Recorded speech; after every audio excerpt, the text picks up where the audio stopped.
ಶ್ರೀಗುರುಭ್ಯೋ ನಮಃ ಪರಮಗುರುಭ್ಯೋ ನಮಃ ಶ್ರೀಮದಾನಂದತೀರ್ಥಭಗವತ್ಪಾದಾಚಾರ್ಯಗುರುಭ್ಯೋ ನಮಃ ಹರಿ ಓಂ ನಾರಾಯಣಂ ಸುರಗುರುಂ ಜಗದೇಕನಾಥಂ ಭಕ್ತಪ್ರಿಯಂ ಸಕಲಲೋಕನಮಸ್ಕೃತಂಚ ತ್ರೈಗುಣ್ಯವರ್ಜಿತಮಜಂ ವಿಭುಮಾದ್ಯಮೀಶಂ ವಂದೇ ಭವಗ್ನಮರಾಸುರಸಿದ್ಧವಂದ್ಯಂ ನಾರಾಯಣಂ ನಮಸ್ಕೃತ್ಯ ನರಂ ಚೈವ ನರೋತ್ತಮಂ ದೇವೀಂ ಸರಸ್ವತೀಂ ವ್ಯಾಸಂ ತತೋ ಜಯಮುದೀರಯೇತ್ ಅಭ್ರಮಂ ಭಂಗರಹಿತಂ ಅಜಡಂ ವಿಮಲಂ ಸದಾ ಆನಂದತೀರ್ಥಮತುಲಂ ಭಜೆ ತಾಪತ್ರಯಾಪಹಂ ಯಸ್ಯ ವಾಕ್ಕಾಮಧೇನುರ್ನಃ ಕಾಮಿತಾರ್ಥಾನ್ ಪ್ರಯಚ್ಛತಿ ಸೇವೇತಂ ಜಯಯೋಗೀಂದ್ರಂ ಕಾಮವಾಣಚಿದಂ ಸದಾ ಸತ್ಯಾಭಿಘ್ನಕರಾಬ್ಜೋತ್ತಾನ್ ಪಂಚಾಶದ್ವರ್ಷಪೂಜಕಾನ್ ಸತ್ಯಪ್ರಮೋದತೀರ್ಥಾರ್ಯಾನ್ ನೌಮಿನ್ಯಾಯ ಸುಧಾರತಾನ್ ಶ್ರೀ ಸತ್ಯಾತ್ಮತೀರ್ಥ ಸ್ವಾಮಿ ಶ್ರೀಪಾದಗುರುಭ್ಯೋ ನಮಃ ಹರಿ ಓಂ.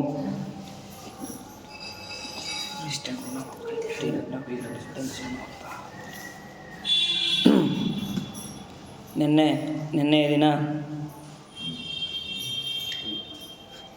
ವಿದುರ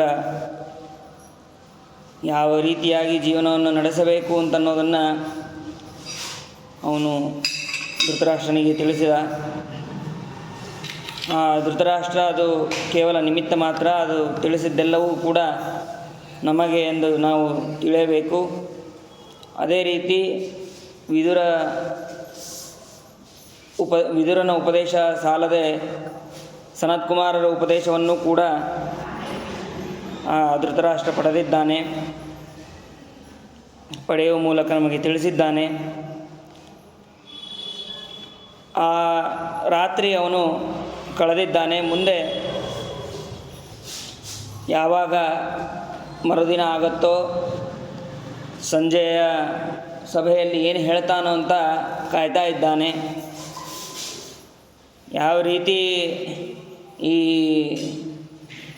ಧಾರಾವಾಹಿಗಳಲ್ಲಿ ಕೊನೆಗೆ ಶುಕ್ರವಾರ ದಿನ ಏನೋ ಒಂದು ಸನ್ನಿವೇಶ ನಡೆಯೋದಿರುತ್ತೆ, ಅದನ್ನು ಮತ್ತೆ ಸೋಮವಾರ ತನಕ ಕಾಯಬೇಕು, ಹೇಗೋ ಹಾಗೆ ಅವನು ಕೂಡ ಧೃತರಾಷ್ಟ್ರ ಬಹಳ ಪಾಂಡವರು ಏನು ಹೇಳಿ ಕಳಿಸಿದ್ದಾರೆ ಅಂತಂದು ವಿಚಾರ ಮಾಡಿ ಕಾಯ್ತಾ ಇದ್ದಾನೆ. ಮರುದಿನ ಸಭೆ ಪ್ರಾರಂಭವಾಗಿದೆ. ಸಂಜಯನ ಮಾತನ್ನು ಕೇಳೋದಕ್ಕೆ ಧೃತರಾಷ್ಟ್ರ ಹಾಗೂ ಭೀಷ್ಮ, ದ್ರೋಣ, ಕೃಪಾಚಾರ್ಯರು, ದ್ರೋಣಾಚಾರ್ಯರು ಎಲ್ಲರೂ ಕೂಡ ಅಲ್ಲಿ ಸೇರಿದ್ದಾರೆ. ಶಲ್ಯ, ಕೃತವರ್ಮ, ಜಯದ್ರಥ, ಅಶ್ವತ್ಥಾಮ, ವಿಕರ್ಣ, ಸೋಮದತ್ತ, ಬಾಲ್ಹಿಕ ಮತ್ತು ವಿದುರ, ಯುಯುತ್ಸು, ಅಷ್ಟೇ ಅಲ್ಲದೆ ದುರ್ಯೋಧನ, ಅವರ ಅನುಜರು, ಶಕುನಿ, ಇವರೆಲ್ಲರೂ ಕೂಡ ಅಲ್ಲಿ ಆ ಸಭೆಯನ್ನು ಸೇರಿದ್ದಾರೆ.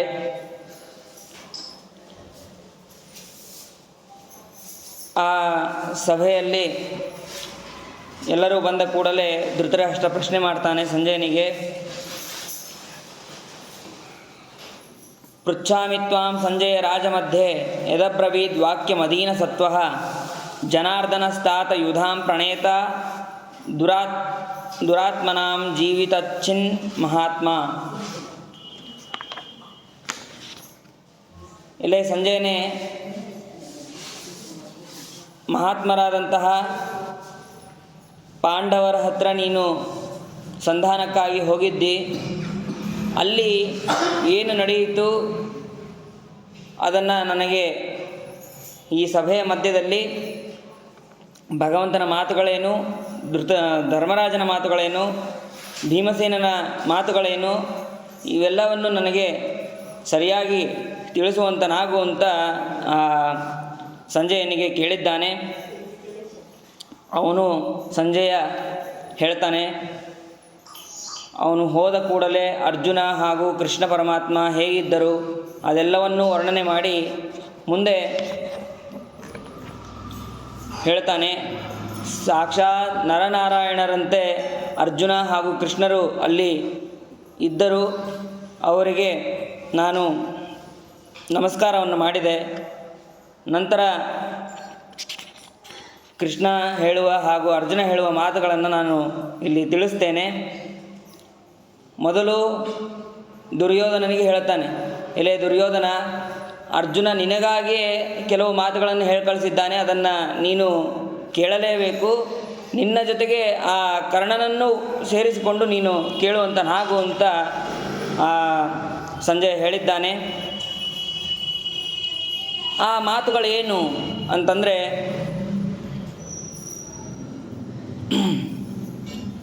ನಚೇದ್ರಾಜ್ಯಂ ಮುಂಚತಿ ಧಾರ್ತರಾಷ್ಟ್ರೋ ಯುಧಿಷ್ಠಿರಸ್ಯಾಜಮೀಢಸ್ಯ ರಾಜ್ಞಃ ಅಸ್ತಿ ನೂನಂ ಕರ್ಮ ಕೃತಂ ಪುರಸ್ತಾತ್ ಅನಿರ್ವಿಷ್ಟಂ ಪಾಪಕಂ ಧಾರ್ತರಾಷ್ಟ್ರೈಃ ಯೇಷಾಂ ಯುದ್ಧಂ ಭೀಮಸೇನಾರ್ಜುನಾಭ್ಯಾಂ ತಥಾಶ್ವಿಭ್ಯಾಂ ವಾಸುದೇವೇನ ಚೈವ. ಅಜಮೀಢನಾದಂತಹ ಯುಧಿಷ್ಠಿರ ಹೇಳ್ತಾನೆ, ದುರ್ಯೋಧನ ಏನಾದರೂ ಒಂದು ಸ್ಥಳಾವಕಾಶವನ್ನು ರಾಜ್ಯವನ್ನು ಏನಾದರೂ ಕೊಡದೇ ಇದ್ದರೆ, ಹಿಂದೆ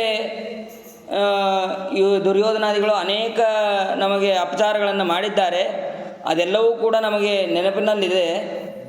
ಅದರ ತಕ್ಕಂಗೆ ನಾವು ಶಾಸನೆಯನ್ನು ಮಾಡೋದು ಸತ್ಯ ಅಂತ ಹೇಳ್ತಾರೆ. ಅದರಿಂದ ಅವರಿಗೆ ಭೀಮಸೇನ, ಅರ್ಜುನ, ನಕುಲ, ಸಹದೇವ ಮತ್ತು ಕೃಷ್ಣ ಇವರೆಲ್ಲರಿಂದಲೂ ಯುದ್ಧ ಅಂತ ಅನ್ನೋದು ನಿಶ್ಚಿತ ಅಂತಂದು ಹೇಳ್ತಾನೆ. ಯದಾ ದ್ರಷ್ಟಾ ಭೀಮಸೇನಂ ರಥಸ್ಥಂ ಗದಾಹಸ್ತಂ ಕ್ರೋಧವಿಷಂ ವಮಂತಂ ದುರ್ಮರ್ಷಣಂ ಪಾಂಡವಂ ಭೀಮವೇಗಂ ತದಾ ಯುದ್ಧಂ ಧಾರ್ತರಾಷ್ಟ್ರೋನ್ವಪತ್ಸ್ಯತ. ಭೀಮಸೇನ ದೇವ್ರ ಬಗ್ಗೆ ಹೇಳ್ತಾರೆ, ಯಾವಾಗ ರಥದಲ್ಲಿ ಆ ಭೀಮಸೇನ ದೇವರು ಗದಾಪಾಣಿಯಾಗಿ ಕುಳಿತ ರಥದಲ್ಲಿ ಬರ್ತಾರೋ ಆವಾಗ ಅವರ ವೇಗ, ಅವರ ಕ್ರೋಧ ಅದನ್ನೆಲ್ಲವನ್ನು ನೋಡಿ ಈ ದುರ್ಯೋಧನ ಪಶ್ಚಾತ್ತಾಪ ಪಡ್ತಾನೆ, ನಾನು ಯಾಕಾದ್ರೂ ಯುದ್ಧ ಒಪ್ಕೊಂಡೆ ಅಂತಂದು. ಅವಾಗ ಗೊತ್ತಾಗತ್ತೆ ಅವನಿಗೆ ಅಂತ ಸಂಜಯ್ ಹೇಳ್ತಾನೆ. ಆ ಭೀಮಸೇನ ದೇವರು ಹೇಗಿದ್ದಾರೆ ಅಂತಂದರೆ, ಮಹಾಸಿಂಹೋ ಗಾ ಇವ ಸಂಪ್ರವಿಶ್ಯ ಗದಾಪಾಣಿರ್ ಧಾರ್ತರಾಷ್ಟ್ರಾನುಪೇತ್ಯ ಯದಾ ಭೀಮೋ ಭೀಮರೂಪೋ ನಿಹಂತ ತದಾ ಯುದ್ಧಂ ಧಾರ್ತರಾಷ್ಟ್ರೋನ್ವತಪ್ಸ್ಯತ. ಒಂದು ದೊಡ್ಡ ಸಿಂಹವು ಗೋಗಳ ಸಮೂಹವನ್ನು ಪ್ರವೇಶ ಮಾಡಿದಂತೆ ಭಯಂಕರವಾದಂತಹ ರೂಪವಿರುವಂತಹ ಶತ್ರುವನ್ನು ಸಂಹಾರ ಮಾಡೋದಕ್ಕೆ ಹುಟ್ಟಿರುವಂತಹ ಗದಾಪಾಣಿಯಾದಂತಹ ಭೀಮಸೇನ ಯಾವಾಗ ದುರ್ಯೋಧನನ ಸೈನ್ಯವನ್ನು ಪ್ರವೇಶ ಮಾಡ್ತಾನೋ ಆವಾಗ ಈ ದುರ್ಯೋಧನ ನೀನು ಪಶ್ಚಾತ್ತಾಪ ಪಡ್ತಿ ಅಂತ ದುರ್ಯೋಧನನಿಗೆ ಹೇಳ್ತಾನೆ.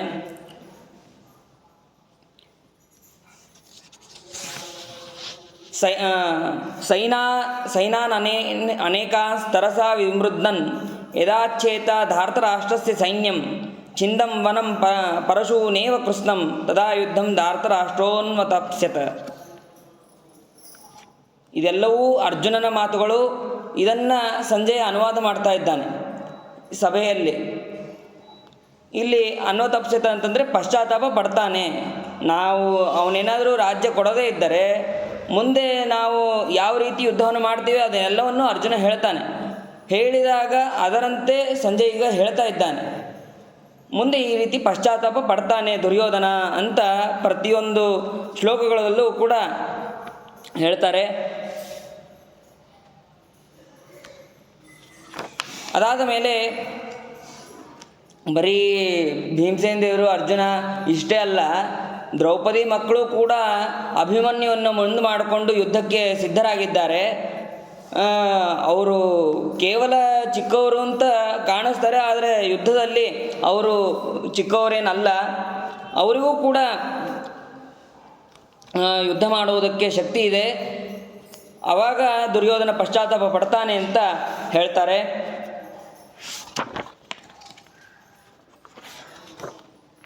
ಬರೀ ಭೀಮಸೇನ ದೇವರು ದ್ರೌಪದಿ ಮಕ್ಕಳು ಅಷ್ಟೇ ಅಲ್ಲ, ಅವರ ಸೈನ್ಯದಲ್ಲಿ ಅನೇಕ ಜನರಿದ್ದಾರೆ.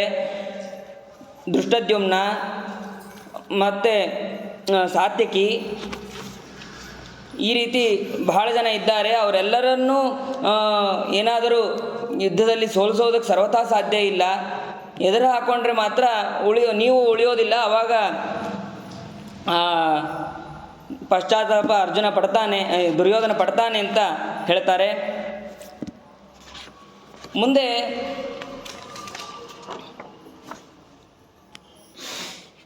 ಅರ್ಜುನನ ಮಹಿಮೆಯನ್ನು ಕೂಡ ಅಲ್ಲಿ ತಿಳಿಸಿ, ಅದಾದ ಮೇಲೆ ಮತ್ತೆ ಧೃತರಾಷ್ಟ್ರ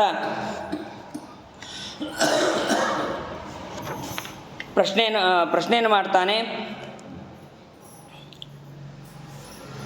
ದುರ್ಯೋಧನನಿಗೆ ಹೇಳ್ತಾನೆ, ಆ ಭೀಮಸೇನ ದೇವರ ಅರ್ಜುನನ ಪರಾಕ್ರಮವು ಬಹಳವಾದದ್ದು, ಅವರ ವರ್ಣನಾತೀತವಾದದ್ದು, ಅವರ ಧೈರ್ಯ ಶಕ್ತಿಯವೆಲ್ಲ.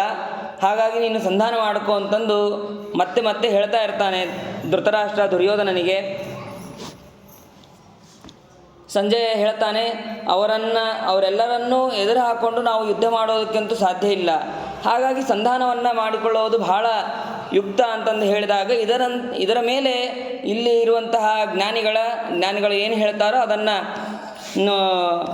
ಆಲಿಸ್ರಿ ಅಂತ ಸಂಜಯ್ ಹೇಳ್ತಾನೆ.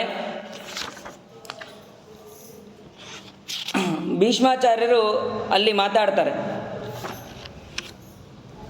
ಏನಂತಂದರೆ, ಒಂದು ಸತೆ ಎಲ್ಲ ರಾಜರು ದೇವತೆಗಳ ಸಭೆಯಲ್ಲಿ ಎಲ್ಲ ದೇವತೆಗಳು, ಬೃಹಸ್ಪತ್ಯಾಚಾರ್ಯರು, ಶುಕ್ರಾಚಾರ್ಯರು ಹಾಗೂ ಇನ್ನಿತರ ಋಷಿಗಳು ಎಲ್ಲರೂ ಕೂಡ ಅಲ್ಲಿ ಇರ್ತಾರೆ. ಆವಾಗ ಬ್ರಹ್ಮದೇವರು ಕೂಡ ಅಲ್ಲಿ ಇರ್ತಾರೆ. ಬ್ರಹ್ಮದೇವರ ಮುಂದೆ ಇಬ್ಬರು ಹೋಗ್ತಾರೆ. ಅವರು ಬಹಳ ಕಾಂತಿಯುಕ್ತರಾಗಿರ್ತಾರೆ. ಅವರು ಯಾರು ಅವರು ಅಂತ ಅಲ್ಲಿ ಪ್ರಶ್ನೆ ಮಾಡ್ತಾರೆ. ಪ್ರಶ್ನೆ ಮಾಡಿದಾಗ ಅದನ್ನು ಬ್ರಹ್ಮದೇವರಿಗೆ ಪ್ರಶ್ನೆ ಮಾಡಿದಾಗ ಬ್ರಹ್ಮದೇವರು ಹೇಳ್ತಾರಂತೆ, ಅವರಿಬ್ಬರು ಬೇರೆ ಯಾರೂ ಅಲ್ಲ, ನರನಾರಾಯಣ ಋಷಿ. ಅವರು ನರ ಹಾಗೂ ನಾರಾಯಣ ಅವರೇ ಈಗ ಅರ್ಜುನ ಕೃಷ್ಣನಾಗಿ ಅವತಾರ ಮಾಡಿದ್ದಾರೆ. ಅಂತಹ ನರನಾರಾಯಣ ಸ್ವರೂಪರಾದಂತಹ ಅರ್ಜುನ ಕೃಷ್ಣನನ್ನು ಎದುರು ಹಾಕೊಳ್ಳೋದಕ್ಕೆ ಸರ್ವತಾ ಯುಕ್ತ ಅಲ್ಲ ಅಂತ ಭೀಷ್ಮಾಚಾರ್ಯರು ಹೇಳ್ತಾರೆ. ಏಷ ನಾರಾಯಣ ಕೃಷ್ಣ ಫಲ್ಗುಣಶ್ಚ ನರಸ್ಮೃತಃ ನಾರಾಯಣೋ ನರಶ್ಚೈವ ಸತ್ವಮೇಕಂ ದ್ವಿಧಾಕೃತಂ. ಈ ನಾರಾಯಣನೇ ಕೃಷ್ಣ, ಕೃಷ್ಣನೇ ನಾರಾಯಣ ಮತ್ತು ಅರ್ಜುನನೇ ನರ ಎಂದು ಎಲ್ಲ ಶ್ರುತಿ ಸ್ಮೃತಿಗಳು ಕೂಡ ಹೇಳಿದೆ. ನರನಾರಾಯಣ ಅಂತಂದರೆ ಅವರು ಒಂದೇ ಸಾಮರ್ಥ್ಯ ಎರಡು ಭಾಗ ಆದಂತೆ. ಅದನ್ನು ನಾವು ಸರಿಯಾಗಿ ತಿಳಿಯಬೇಕು ಅಂತ ಭೀಷ್ಮಾಚಾರ್ಯರು ಕೂಡ ಹೇಳ್ತಾರೆ. ಆ ಭೀಷ್ಮಾಚಾರ್ಯ ಮಾತಾಡಿದನ್ನು ಕೇಳಿ ಕರ್ಣ ಮಾತಾಡ್ತಾನೆ, ಪಿತಾಮಹರಾದಂತಹ ಎಲೆ ಭೀಷ್ಮಾಚಾರ್ಯರೇ,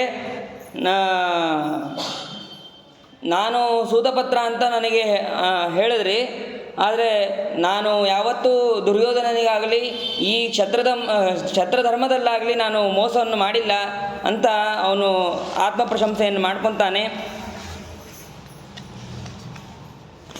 ಅದಾದ ಮೇಲೆ ಮತ್ತೆ ಭೀಷ್ಮಾಚಾರ್ಯರು ಹೇಳ್ತಾರೆ, ನೀನು ನಿನ್ನ ಧೈರ್ಯ ಪರಾಕ್ರಮವನ್ನು ನೀನು ಹೇಳ್ಕೊತಾ ಇದ್ದಿ. ಆವಾಗ ಎಲ್ಲ ಕುರುಗಳು ಸೇರಿದಾಗ ನಿಮ್ಮನ್ನೆಲ್ಲ ರಕ್ಷಣೆ ಮಾಡಿದ್ದು ಬೇರೆ ಯಾರೂ ಅಲ್ಲ, ಅರ್ಜುನ ರಕ್ಷಣೆ ಮಾಡಿದ್ದು. ಅವಾಗೆಲ್ಲ ಹೋಗಿತ್ತು ನಿನ್ನ ಪೌರುಷ ಅಂತ ಕರ್ಣನಿಗೆ ಹೇಳ್ತಾರೆ. ಅವನು ಅರ್ಜುನ ಸಾಮಾನ್ಯದವನಲ್ಲ. ಅವನು ಇಂದ್ರದೇವರನ್ನು ಎದುರು ಹಾಕ್ಕೊಂಡು ಅಗ್ನಿಗೋಸ್ಕರ ಕಾಂಡವದಹನ ಮಾಡಿದ. ಕಾಂಡವದಹನ ಮಾಡಿ ಅವನಿಗೆ ಅಗ್ನಿಗೆ ಸಂತೋಷಪಡಿಸಿದ ಅವನು. ಅಂಥವನಿಗಿಂತ ನಾನು ಜಾಸ್ತಿ ಅಂತ ನೀ ಹೇಗೆ ಹೇಳ್ಕೊತಾ ಇದೀಯ ಅಂತಂದು ಆ ಕರ್ಣನಿಗೆ ಭೀಷ್ಮಾಚಾರ್ಯರು ಬೈತಾರೆ. ಆಮೇಲೆ ಧೃತರಾಷ್ಟ್ರ ಸಂಜಯನಿಗೆ ಪ್ರಶ್ನೆ ಮಾಡ್ತಾರೆ,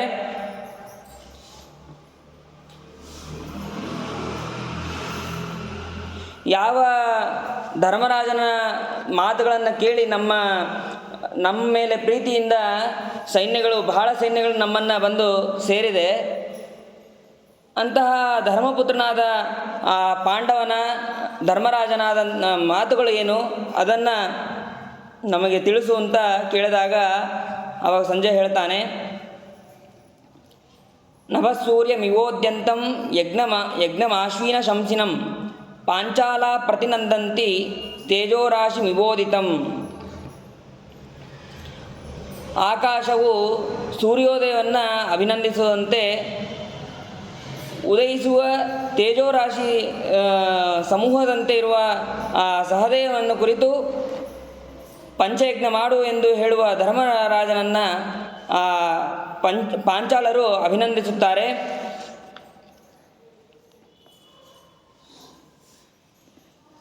ಆ ದೃಷ್ಟದ್ಯುಮ್ನ ಸೈನ್ಯದಿಂದ ನಮಗೆ ಯಾವ ರೀತಿ ಆಪತ್ತಿದೆ ಅದನ್ನು ಕೂಡ ಹೇಳು ಅಂತ ಹೇಳಿದಾಗ, ಪಾಂಡವರ ಸೈನ್ಯದ ಪ್ರಬಲ ಹೇಗಿದೆ ಅಂತನ್ನೋದನ್ನು ಅವನು ಹೇಳಬೇಕಾದ್ರೆ ಅವನಿಗೆ ಪ್ರಜ್ಞೆ ತಪ್ಪು ಹೋಗುತ್ತೆ ಸಂಜಯನಿಗೆ.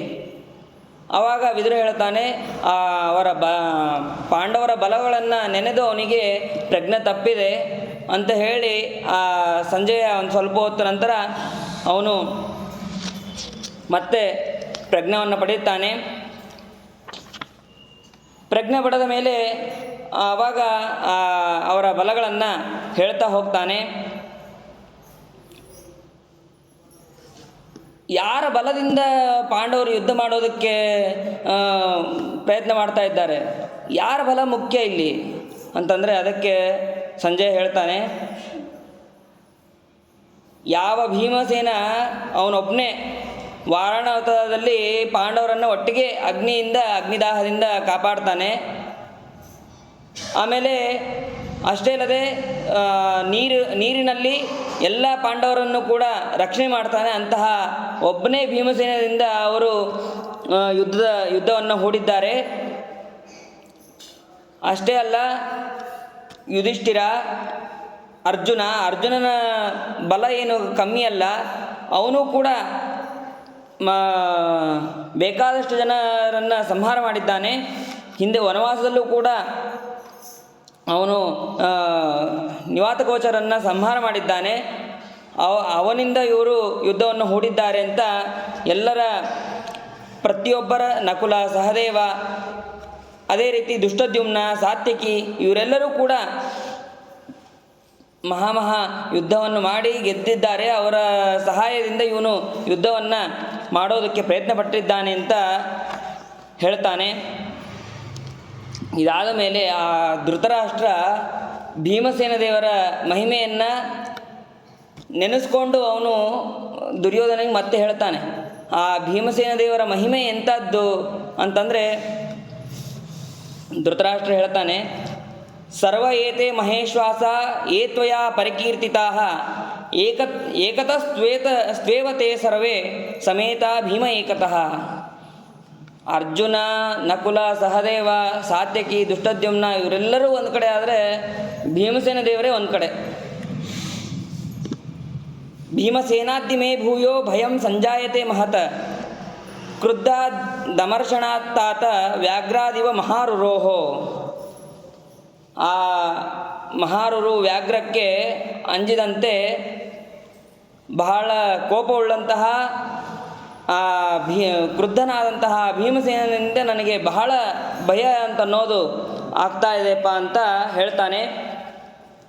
ಅಷ್ಟೇ ಅಲ್ಲದೆ ಮತ್ತೆಂಥವನು ಭೀಮಸೇನ ದೇವರು ಅಂತಂದರೆ, ಜಾಗರ್ಮಿ ರಾತ್ರಯ ಸರ್ವ ದೀರ್ಘಮುಷ್ಣಂ ಚ ನಿಶ್ವಸನ್ ಭೀತೋ ರುಕೋದರಾತ್ತಾತ ಸಿಂಹಾತ್ ಪಶುರಿವಾಪರಃ. ನಾನು ಭೀಮಸೇನ ದೇವರಿಗೆ ಹೆದರಿ ಯಾವ ರೀತಿ ಸಿಂಹಕ್ಕೆ ಹೆದರಿ ಉಳುಕಿದ ಪಶುಗಳು ರಾತ್ರಿಯೆಲ್ಲ ದೀರ್ಘವಾದಂತಹ ಬಿಸಿಯಾದ ಉಸಿರನ್ನು ಬಿಟ್ಟು ಎಚ್ಚರದಿಂದ ಇರುತ್ತೋ ಆ ರೀತಿ ನನ್ನ ಪರಿಸ್ಥಿತಿ ಆಗಿದೆ ಅಂತ ಧೃತರಾಷ್ಟ್ರ ಹೇಳ್ತಾನೆ. ಆ ಭೀಮಸೇನ ದೇವರು ಅವರ ಪರಾಕ್ರಮ ಏನು ಅಂತಂದರೆ ಈಗಿಂದಲ್ಲ, ಅವರು ಬಾಲ್ಯದಲ್ಲೂ ಕೂಡ ಅವರು ಅಷ್ಟು ಪರಾಕ್ರಮಶಾಲಿಯಾಗಿದ್ದರು ಅಂತ ಅವನು ಧೃತರಾಷ್ಟ್ರ ಹೇಳ್ತಾನೆ. ಸರ್ವೇಷ ಮಮ ಪುತ್ರಾಣಾಂ ಸಯೇವ ಕ್ರೂರ ವಿಕ್ರಮ ಬಹ್ವಾಶಿ ವಿಪ್ರತೀಪಶ್ಚ ಬಾಲ್ಯೇಪಿ ರಭಸಃ ಸದಾ.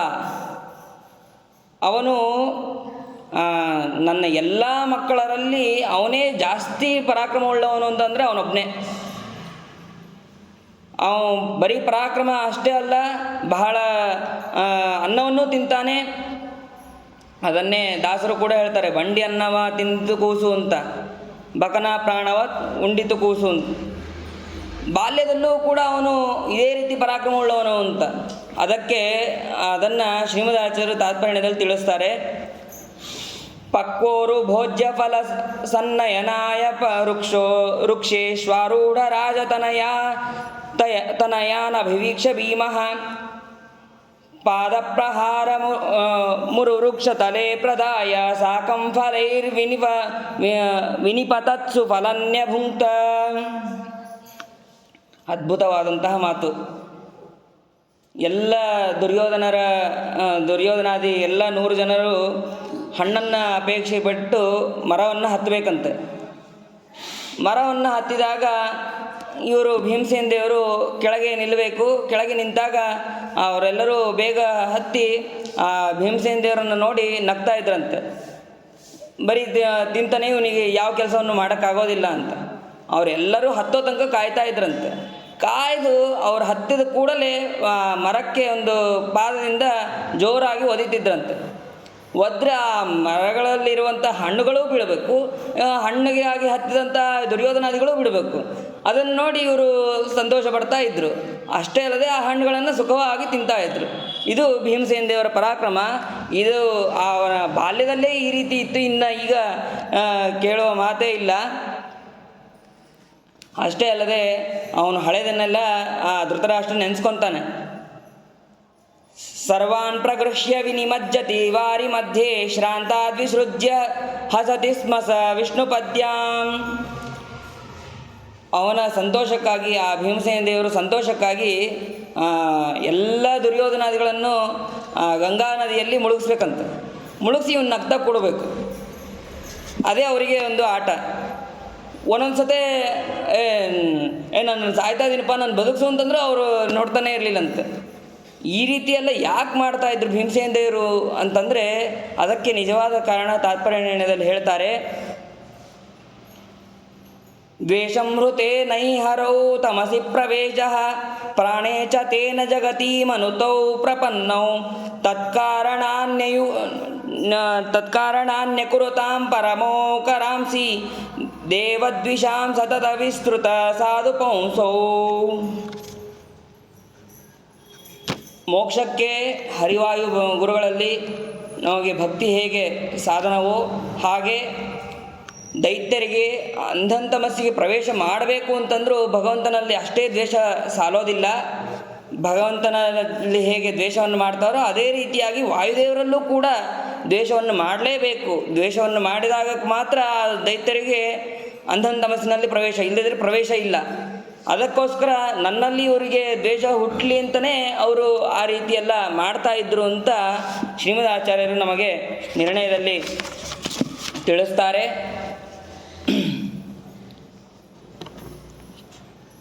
ಆ ಭೀಮಸೇನ ದೇವರು ಬಹಳ ನಿಷ್ಠುರಭಾಷಿಯಾದವರು, ರೋಷ ಸ್ವಭಾವವಾದವನು ಮತ್ತು ಯಾರಿಗೂ ಅವನು ಬಗ್ಗೋದಿಲ್ಲ. ಭಗವಂತನಿಗೆ ಬಿಟ್ಟರೆ ಯಾರ್ಯಾರಿಗೂ ಅವನು ಬಗ್ಗೋದಿಲ್ಲ. ಅವನು ಬೇಕಾದರೆ ಯಾರಾದರೂ ಬಗ್ಗು ಅಂತಂದರೆ ಅವ್ರನ್ನ ಬಾಹುವನ್ನೇ ಮುರಿತಾನೆ. ಅವನು ಮಾತ್ರ ಯಾರಿಗೂ ಬಗ್ಗೋದಿಲ್ಲ ಅಂತ ಆ ಋಕೋದರನ ಬಗ್ಗೆ ಹೇಳ್ತಾ ಇದ್ದಾನೆ ಧೃತರಾಷ್ಟ್ರ. ಆಮೇಲೆ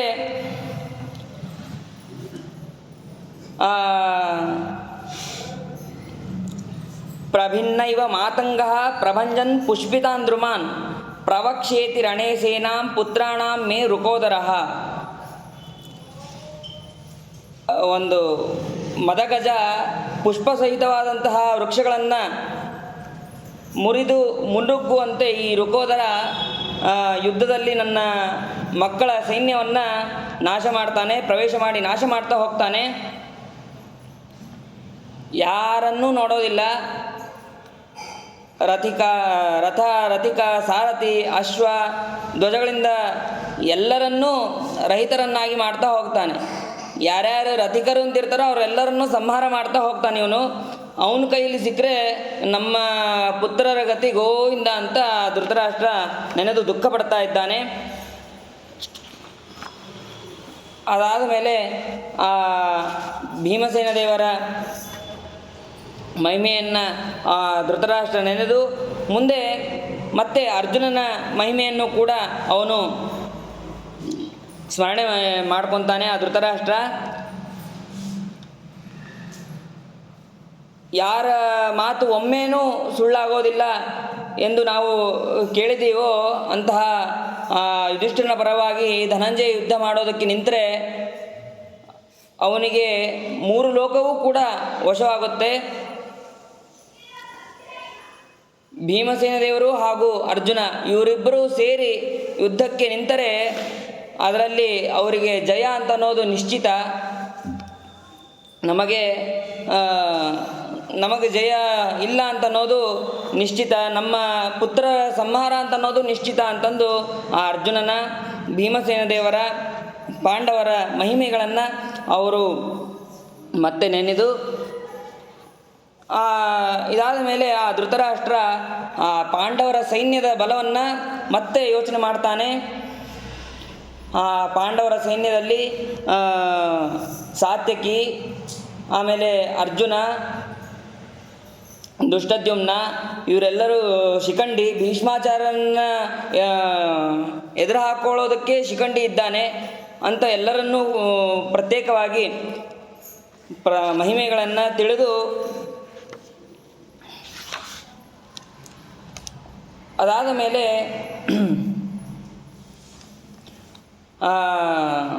ಮತ್ತೆ ಆ ಧೃತರಾಷ್ಟ್ರನಿಗೆ ಸಂಜಯ್ ಬೈತಾನೆ,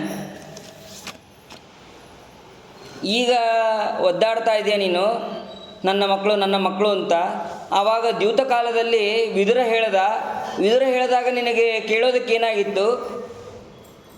ಪುತ್ರ ಮೋಹದಿಂದ ಬಂದು ಪ್ರತಿಯೊಂದು ಸಲನೂ ಬಂದು ಹೇಳ್ತಾ ಇದ್ದ, ಇದನ್ನು ಗೆದ್ವಿ ಅಂತ.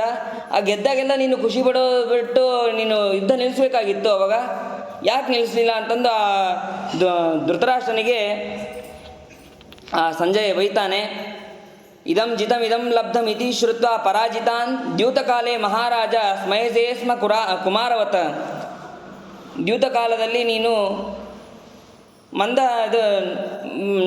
ನಗುತ್ತಾ ಕುಳಿತಿ, ಆದರೆ ಅವಾಗೇ ತಡೆದಿದ್ದರೆ ಇವ್ಯಾವೂ ಆಗ್ತಾ ಇರಲಿಲ್ಲ, ಈ ಯೋಚನೆಗಳು ಬರ್ತಾ ಇರಲಿಲ್ಲ ನಿನಗೆ ಅಂತ ಅವನಿಗೆ ಹೇಳ್ತಾನೆ. ಪಿತ್ರ್ಯಂ ರಾಜ್ಯಂ ಮಹಾರಾಜ ಕುರವಸ್ತೆ ಸಜಾಂಗಲಾಹ ಕಥಂ ವಿರಾರ್ಜಿತ ಮೂರ್ವೀಂ ಅಖಿಲಾಂ ಪ್ರತಿಪದ್ಯತಾಃ.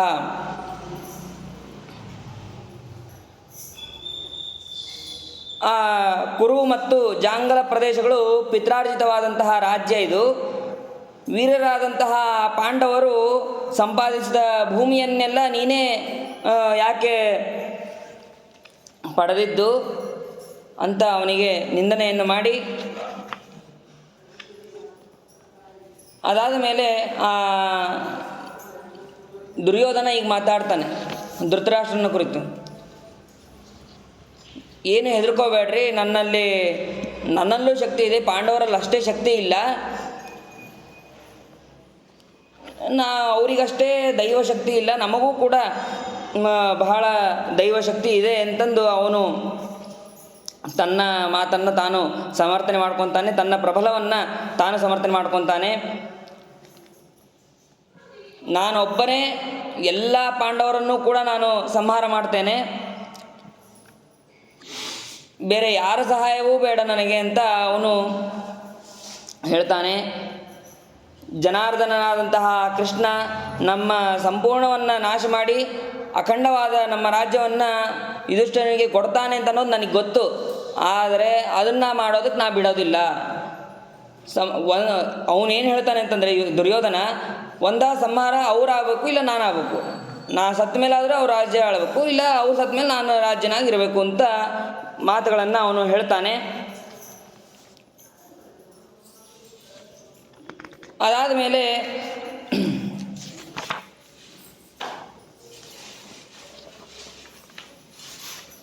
ಈ ಹಿಂದೆ ಭೀಮಸೇನ ದೇವರ ಮಹಿಮೆಯನ್ನು ಹೇಳಿದರೂ ಕೂಡ ಅವನು ಮತ್ತೆ ದುರ್ಯೋಧನ ಹೇಳ್ತಾನೆ, ಆ ಭೀಮಸೇನ ದೇವರನ್ನು ಅರ್ಜುನನನ್ನು ನಾನೇ ಸಂಹಾರ ಮಾಡ್ತೀನಿ, ನನಗೆ ಕರ್ಣನ ಸಹಾಯ ಇದ್ದರೆ ಸಾಕು, ಶಕುನಿಯ ಸಹಾಯ ಇದ್ದರೆ ಸಾಕು ಅಂತ ಮತ್ತೆ ಹೇಳ್ತಾನೆ. ಇದೆಲ್ಲ ಆದ ಮೇಲೆ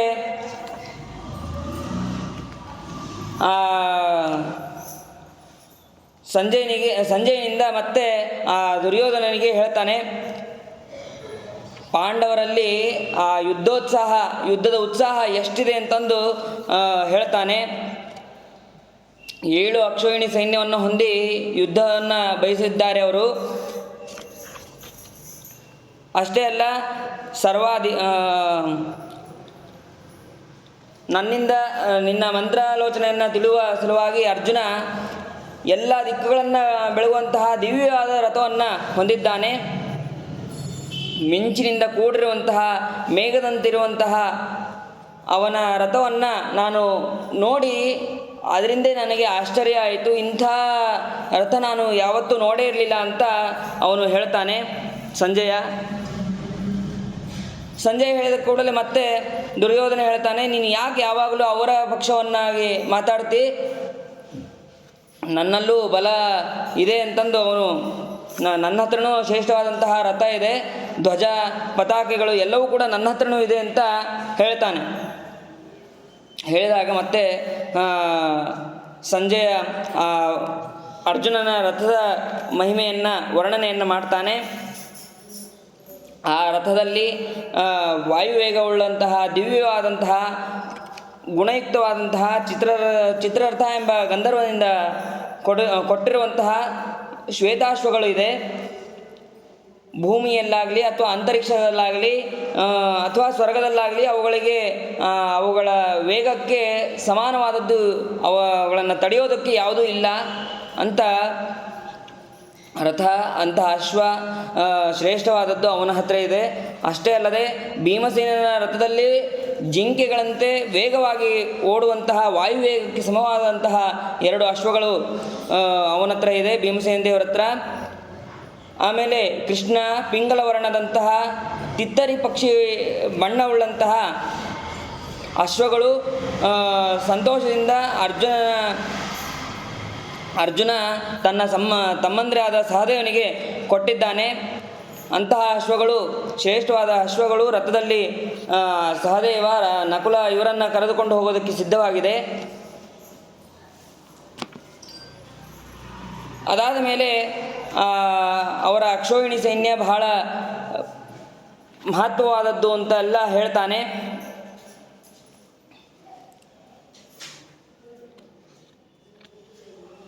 ಯಾರ್ಯಾರ ಭಾಗದಲ್ಲಿದ್ದಾರೆ ಅದನ್ನು ಸಂಜಯ ತಿಳಿಸ್ತಾನೆ ಇಲ್ಲಿ.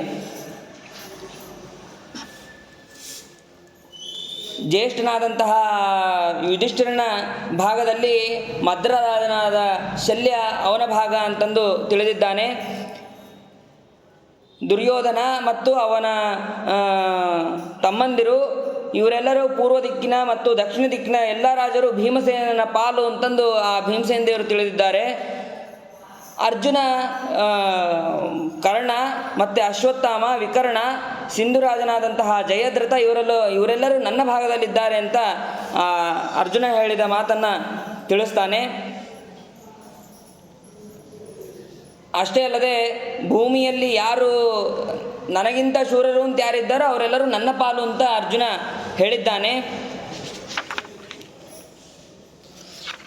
ಆಮೇಲೆ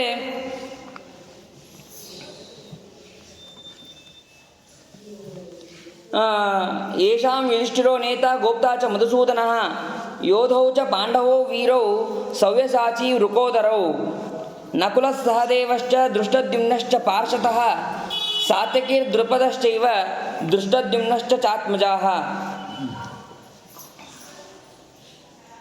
ಯಾರಿಗೆ ಯುಧಿಷ್ಠಿರ ನಾಯಕನಾಗಿದ್ದಾನೋ,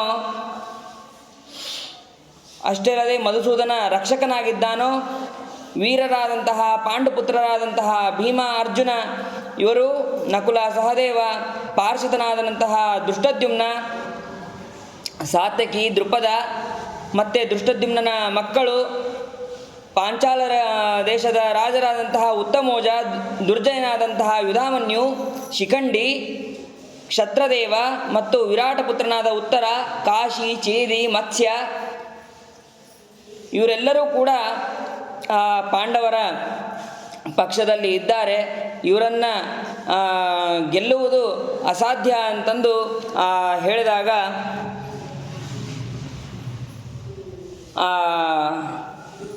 ಹೇಳ್ತಾರೆ. ಅವಾಗ ನಮ್ಮಲ್ಲೂ ಕೂಡ ದುರ್ಯೋಧನ ಮತ್ತೆ ಹೇಳ್ತಾನೆ, ನಮ್ಮಲ್ಲೂ ಕೂಡ ಪಿತಾಮಹರಾದಂಥ ಭೀಷ್ಮಾಚಾರ್ಯರು, ದ್ರೋಣಾಚಾರ್ಯರು, ಕೃಪಾಚಾರ್ಯರು, ಆಮೇಲೆ ಯಾವಾಗಲೂ ಜಯಶೀಲನಾದಂತಹ ಕರ್ಣ, ಜಯದ್ರಥ, ಸೋಮದತ್ತ, ಅಶ್ವತ್ಥಾಮ ಇವರೆಲ್ಲರೂ ಕೂಡ ನನ್ನ ಹತ್ತಿರ ಇದ್ದಾರೆ ಅಂತ ದುರ್ಯೋಧನ ಹೇಳ್ತಾನೆ.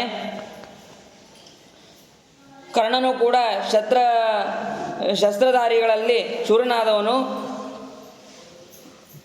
ನಮ್ಮನ್ನು ಅವರು ಎದುರಿಸೋದಕ್ಕೆ ಸಾಧ್ಯ ಇಲ್ಲ ಅಂತ ದುರ್ಯೋಧನ ಹೇಳಿದಾಗ ಧೃತರಾಷ್ಟ್ರ ತನ್ನ ಮಗನಿಗೆ ತಾನು ಬೈತಾನೆ, ಏನು ನಿನಗೆ ಹುಚ್ಚಿಗಿಚ್ಚು ಹಿಡಿದಿದೆಯಾ ಏನು? ಯಾಕೆ ಹುಚ್ಚಿನಂತ ಮಾತಾಡ್ತಿದ್ದೀಯ ನೀನು? ಭೀಮಸೇನ ದೇವರನ್ನು ಗೆಲ್ಲೋದಕ್ಕೆ ಸಮರ್ಥನಲ್ಲ ನೀನು, ಅರ್ಜುನನ್ನ ಗೆಲ್ಲೋದಕ್ಕೆ ಸಮರ್ಥನಲ್ಲ ನಿನಗೆ. ಯಾಕೆ ಯುದ್ಧವನ್ನೇ ಅಪೇಕ್ಷೆ ಪಡ್ತಾ ಇದೆಯಾ ನೀನು? ಯುದ್ಧವನ್ನೇನಾದರೂ ಅಪೇಕ್ಷೆ ಪಟ್ಟರೆ ನೀನು ಅದರಿಂದ ಮೃತ್ಯು ನಿಶ್ಚಿತ ಅಂತನ್ನೋದು ಹೇಳ್ತಾನೆ. ಎಷ್ಟು ಹೇಳಿದ್ರು ಅವನು ಕೇಳೋದಿಲ್ಲ.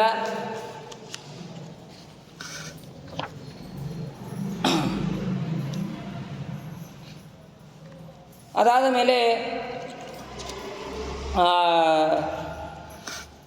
ಧೃತರಾಷ್ಟ್ರನ ಮಾತುಗಳನ್ನು ಕೇಳಿ ದುರ್ಯೋಧನ ಹೇಳ್ತಾನೆ, ನನಗೆ ದುಶ್ಯಾಸನ, ಕರ್ಣ ಇವರಿಬ್ಬರಿದ್ರೆ ಸಾಕು, ನಾನು ಯುದ್ಧವನ್ನು ಗೆಲ್ತೇನೆ ಅಂತ ಮತ್ತೆ ಅವನು ಹೇಳ್ತಾನೆ.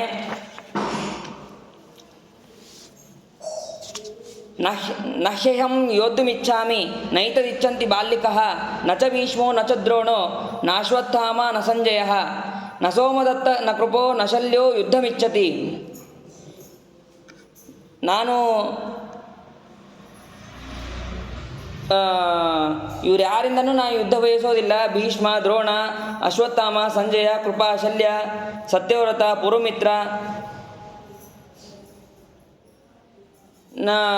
ಯಾರಿಂದನೂ ನಾನು ಯುದ್ಧ ಬಯಸೋದಿಲ್ಲ ಅಂತ ಅವನು ಹೇಳಿದಾಗ, ಇಲ್ಲ ಅವನು ಕರ್ಣ ಮತ್ತು ದುಶ್ಯಾಸನ, ಶಕುನಿ ಇವರ ಜೊತೆ ಇದ್ದರೆ ಸಾಕು, ನಾನು ಯುದ್ಧವನ್ನು ಮಾಡ್ತೇನೆ ಅಂತ ಹೇಳಿದಾಗ ಅವಾಗ ಮತ್ತೆ ಧೃತರಾಷ್ಟ್ರ ಬೈತಾನೆ. ಅದಾದ ಮೇಲೆ ಅಲ್ಲಿ ವೇದವ್ಯಾಸ ದೇವರು ಕೂಡ ಇರ್ತಾರೆ.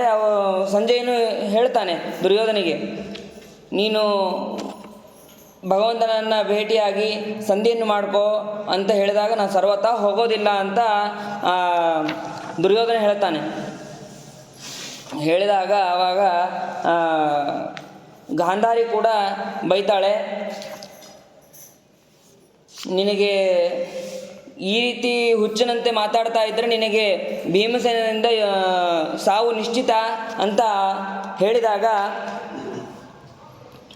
ಅವರು ಕೆಲವರು ಆ ಸಭೆಯನ್ನು ಬಿಟ್ಟು ಹೊರಟು ಹೋಗ್ತಾರೆ. ಇವನು ಯಾರ ಮಾತನ್ನು ಕೇಳೋದಿಲ್ಲ ಇವನು ಅಂತ ಕೆಲವರು ಸಭೆಯನ್ನು ಬಿಟ್ಟು ಹೋಗ್ತಾರೆ.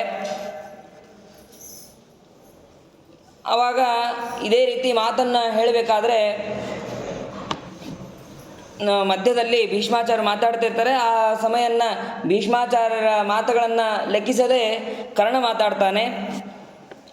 ಮಿಥ್ಯಾ ಪ್ರತಿಜ್ಞಾಯ ಮಯಾ ಯದಸ್ತ್ರಂ ರಾಮಾತ್ಕೃತಂ ಬ್ರಹ್ಮಧೃತಂ ಪುರಸ್ತಾತ್ ವಿಜ್ಞಾಯ ತೇನಾಸ್ಮಿ ತದೇವ ಮುಕ್ತಃ ತೇನಾಂತಕಾಲೇ ಪ್ರತಿಭಾಸ್ಯತೀತಿ.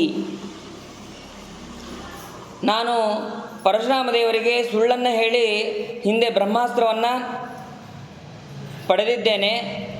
ಅದನ್ನು ತಿಳಿದು ಅವರು ನನಗೆ ಅಂತ್ಯಕಾಲದಲ್ಲಿ ಇದು ಪ್ರತಿಭಾಸ ಆಗೋದಿಲ್ಲ ಎಂದು ಪರಶುರಾಮ ದೇವರು ಹೇಳಿದ್ದಾರೆ. ಇಲ್ಲಿ ನಾವು ಒಂದು ವಿಷಯವನ್ನು ತಿಳ್ಕೋಬೇಕು. ಏನಂತಂದರೆ, ಗುರುಗಳ ಕಾರುಣ್ಯ. ಅವನು ಹೇಳ್ತಾನೆ, ಮಹಾಪರಾಧೆ ಹ್ಯಪಿ ಎನ್ನತೇನ ಮಹರ್ಷಿಣಾಹಂ ಗುರುಣಾಚ ಶಕ್ತ ಪ್ರದುಗ್ಧಂ ಹತಿ ದಿಗ್ಮತೇಜಾ ಸಸಾಗರಾಮಪ್ಯವನಿಂ ಮಹರ್ಷಿ. ಒಬ್ಬ ಗುರುವಿಗೆ ಎಷ್ಟು ಸಾಮರ್ಥ್ಯ ಇರುತ್ತೆ ಅಂತನ್ನೋದು ಕರ್ಣ ಇಲ್ಲಿ ತಿಳಿಸಿದ್ದಾನೆ. ಆದರೆ ಅದು ನಾವು ವಿಸ್ತಾರವಾಗಿ ತಿಳ್ಕೋಬೋದು. ಅವನಿಗೆ ಕೇವಲ ನಿನಗೆ ಅಂತ್ಯಕಾಲದಲ್ಲಿ ಸ್ಮರಣೆಗೆ ಆಗೋದು ಬೇಡ ಅಂತ ಅಷ್ಟೇ ಹೇಳಿದರು ಪರಶುರಾಮ ದೇವರು. ಪರಶುರಾಮ ದೇವರು ಮನಸ್ಸು ಮಾಡಿದರೆ ಅವನಿಗೆ ಶಾಪ ಕೊಟ್ಟು ಆ ಕ್ಷಣದಲ್ಲೇ ಮೃತ್ಯುವನ್ನು ಕೊಡಬಹುದಾಗಿತ್ತು. ಆದರೆ ಹಾಗೆ ಮಾಡಿಲ್ಲ. ಅಂತ್ಯಕಾಲದಲ್ಲಿ ಇದು ನಿನಗೆ ಸ್ಮರಣೆ ಬರೋದು ಬೇಡ ಅಂತಂದು ಇಷ್ಟೇ ಕೊಟ್ಟಿದ್ದಾರೆ. ನಾವು ಪಾಠಕಾಲದಲ್ಲಿ ಅನೇಕ ಕಡೆಗೆ ಗುರುಗಳಿಗೆ ಏನೇನೋ ಸುಳ್ಳುಗಳನ್ನು ಹೇಳಿರ್ತೀವಿ. ನಾವು ಓದ್ತಾನೇ ಇರೋದಿಲ್ಲ, ಓದ್ತಾ ಇದ್ದೀವಿ ಅಂತಲೇ ಹೇಳ್ತಾ ಇರ್ತೀವಿ. ಆದರೆ ಅವರು ಇವನು ಓದ್ತಾನೇ ಇದ್ದಾನೆ ಅಂತಂದು ಅವರು ತಿಳ್ಕೊಂಡು ನಮಗೆ ಆಗ್ಲಪ್ಪ ಓದು ಅಂತಲೇ ಆಶೀರ್ವಾದ ಮಾಡ್ತಾರೆ ಹೊರತು ಇವನಿಗೆ ವಿದ್ಯೆನೇ ಹತ್ತೋದು ಬೇಡ ಈ ರೀತಿಯಾಗಿ ಶಾಪವನ್ನಾಗಲಿ ಅಥವಾ ಅವಗ್ರಹವನ್ನಾಗಲಿ ಅವರು ಮಾಡೋದಿಲ್ಲ. ಗುರುಗಳ ಅನುಗ್ರಹವನ್ನೇ ಮಾಡ್ತಾರೆ ಅಂತಂದು ನಾವು ಇಲ್ಲಿ ತಿಳ್ಕೋಬೇಕು. ಅದೇ ಕರ್ಣನು ಕೂಡ ಹೇಳ್ತಾನೆ, ನಾನು ಮಹಾಪರಾಧ ಮಾಡಿದರೂ ಕೂಡ ನನ್ನನ್ನು ಸಾಗರದಲ್ಲಿ ಹಾಕುವಷ್ಟು ಸಾಮರ್ಥ್ಯ ಭಗವಂತನಿಗಿದ್ದರೂ ಕೂಡ ನನಗೆ ಕೇವಲ ಶಾಪವನ್ನು ಕೊಡದೆ ಕೇವಲ ಅಂತ್ಯಕಾಲದಲ್ಲಿ ಅಸ್ತ್ರ ಸ್ಮರಣೆ ಆಗಬಾರ್ದು ಅಂತ ಅಷ್ಟೇ ನನಗೆ ಮಾಡಿದ್ದಾನೆ. ಇದು ಭಗವಂತನ ಅನುಗ್ರಹ, ಈ ಗುರುಗಳ ಅನುಗ್ರಹ ಅಂತಲೂ ನಾವು ತಿಳಿಬೇಕು.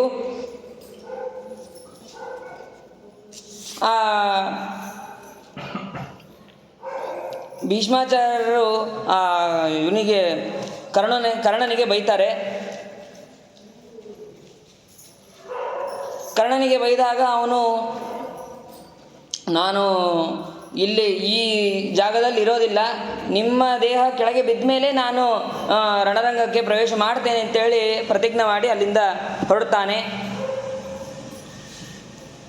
ಬಾಣಸ್ಯ ಭೌಮಸ್ಯ ಚ ಕರ್ಣಹಂತ ಕಿರೀಟಿನಂ ರಕ್ಷತಿ ವಾಸುದೇವ ಯಸ್ತ್ವಾದೃಶಾನಾಂ ಚ ಗರೀಯಸಾಂ ಚ ಹಂತ ರಿಪೂಣಾಂ ತುಮುಲೆ ಪ್ರಗಾಢೆ. ಭೀಷ್ಮಾಚಾರ್ಯ ಹೇಳುವಂಥ ಮಾತು, ಬಾಣಾಸುರ ನರಕಾಸುರನ್ನು ಸಂಹಾರ ಮಾಡಿದಂತಹ ಕೃಷ್ಣ ಅರ್ಜುನನನ್ನು ರಕ್ಷಣೆ ಮಾಡ್ತಾನೆ. ಅವನು ನಿನ್ನಂತಹ ಘೋರರಾದಂತಹ ಶತ್ರುಗಳನ್ನು ಯುದ್ಧದಲ್ಲಿ ಕೊಲ್ಲೋದು ನಿಶ್ಚಿತ ಅಂತ ಭೀಷ್ಮಾಚಾರ್ಯ ಹೇಳಿದಾಗ ಅವಾಗ ಕರ್ಣ ಹೇಳ್ತಾನೆ, ನಸ್ಯಾಮಿ ಶಸ್ತ್ರಾಣಿ ನಜಾತು ಸಂಖ್ಯೆ ಪಿತಾಮಹೋ ದ್ರಕ್ಷ್ಯತಿ ಮಾಂ ಸಭಾಯಾಂ ತ್ವಯಿ ಪ್ರಶಾಂತೇತು ಮಮ ಪ್ರಭಾವಂ ದ್ರಕ್ಷ್ಯಂತಿ ಸರ್ವೇ ಭೂಮಿ ಭೂಮಿಪಾಲಾಹ. ನಾನು ಯುದ್ಧದಲ್ಲಿ ಎಂದೂ ಶಸ್ತ್ರವನ್ನು ಕೆಳಗಿಡೋದಿಲ್ಲ. ನೀವು ನನಗೆ ಈ ಸಭೆಯಲ್ಲಿ ಅವಮಾನ ಮಾಡಿರೋದಕ್ಕೆ ನಾನು ನೀವು ರಣರಂಗದಲ್ಲಿ ನಾಶ ಹೊಂದಿದ ಮೇಲೆ ನಾನು ರಣರಂಗಕ್ಕೆ ಬರ್ತೇನೆ ಅಂತ ಹೇಳಿ ಪ್ರತಿಜ್ಞೆ ಮಾಡಿ ಅಲ್ಲಿಂದ ಅವನು ಕರ್ಣ ಹೋಗ್ತಾನೆ. ಇಷ್ಟಾದರೂ ಆ ದುರ್ಯೋಧನ ತಾನು ಹೇಳೋದು ಬಿಡೋದಿಲ್ಲ. ನನಗೆ ಕರ್ಣ ದುಶ್ಯಾಸನರ ಸಹಾಯದಿಂದ ನಾನು ಗೆದ್ದೇ ಗೆಲ್ಲುತ್ತೇನೆ ಅಂತಂದು ಹೇಳ್ತಾನೆ. ಆವಾಗ ಮತ್ತೆ ವಿದುರ ಹೇಳ್ತಾನೆ,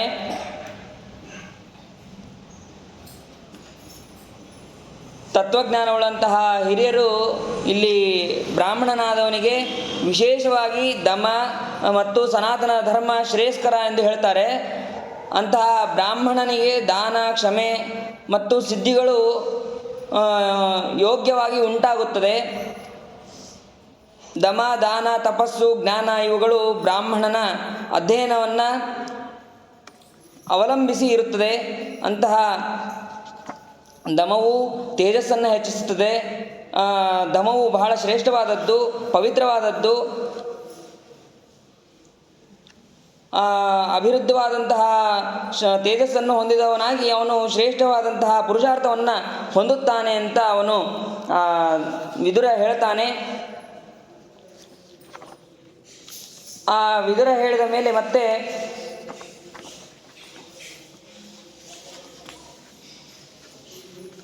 ಜೊತೆಯಲ್ಲಿ ಭೋಜನವನ್ನು ಮಾಡುವುದು, ಜೊತೆಯಲ್ಲಿ ಕುಳಿತು ಮಾತನಾಡುವುದು, ತಿಳಿಯದ ವಿಷಯವನ್ನು ಇನ್ನೊಬ್ಬರಲ್ಲಿ ಕೇಳೋದು, ಒಟ್ಟಿಗೆ ಇರೋದು, ಇವುಗಳು ಯಾವುದು ಕೂಡ ದಾಯಾದಿಗಳು ಮಾಡಬೇಕಾದ ಕಾರ್ಯ ಹೊರತು ವಿರೋಧಗಳು ಮಾಡುವಂತಹ ಕಾರ್ಯ ಅಲ್ಲ. ಯಾವ ದಾಯಾದಿಗಳು ಒಳ್ಳೆಯ ಮನಸ್ಸನ್ನು ಹೊಂದಿದವರಾಗಿ ಹಿರಿಯರ ಮಾತುಗಳನ್ನು ಕೇಳುತ್ತಾರೋ ಅವರು ಎಲ್ಲ ಸಿಂಹಗಳಿಂದ ರಕ್ಷಿತವಾದಂತಹ ಅರಣ್ಯದಂತೆ ಇರುತ್ತೆ. ಯಾರಿಗೂ ಕೂಡ ಸೋಲಿಸೋದಕ್ಕಾಗೋದಿಲ್ಲ, ಅದು ಕೂಡ ಸೋಲೋದಿಲ್ಲ ಅವಾಗ. ಈ ರೀತಿ ವಿದುರ ಹೇಳ್ತಾನೆ. ಹಾಗೆ ನಿನ್ನ ಮಗನೂ ಕೂಡ ಅವನೊಬ್ಬನೇ ಈ ಭೂಮಿಯನ್ನು ಬಯಸ್ತಾ ಇದ್ದಾನೆ. ಅವನಿಗೆ ಮೋಹದಿಂದ ಮಧು ಒಂದೇ ಕಾಣಿಸ್ತಾ ಇದೆ, ಆ ಕೆಳಗಿರುವಂತಹ ಗುಂಡಿ ಕಾಣಿಸ್ತಾ ಇಲ್ಲ, ಪ್ರಪಾತ ಕಾಣಿಸ್ತಾ ಇಲ್ಲ ಅಂತ ಅದು ವಿದುರ ಧೃತರಾಷ್ಟ್ರನಿಗೆ ಹೇಳ್ತಾನೆ.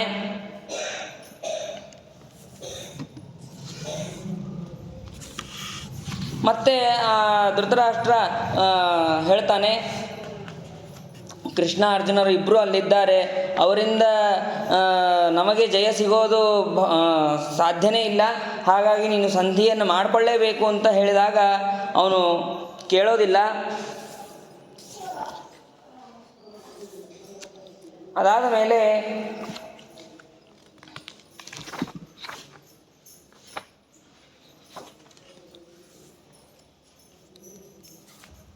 ಭಗವಂತನ ಮಹಿಮೆಯನ್ನು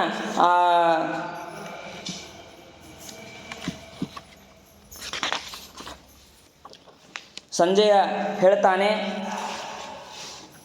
ಏಕತೋ ವಾ ಜಗತ್ಕೃಷ್ಣಂ ಏಕತೋ ವಾ ಜನಾರ್ದನಃ ಸಾರಥೋ ಜಗತ್ಕೃಷ್ಣಾದ ಅತಿರಿಕ್ತೋ ಜನಾರ್ದನಃ. ಒಂದು ಕಡೆ ಸಮಸ್ತವಾದಂತಹ ಜಗತ್ತು, ಇನ್ನೊಂದು ಕಡೆ ಕೃಷ್ಣ ಒಬ್ಬನೇ.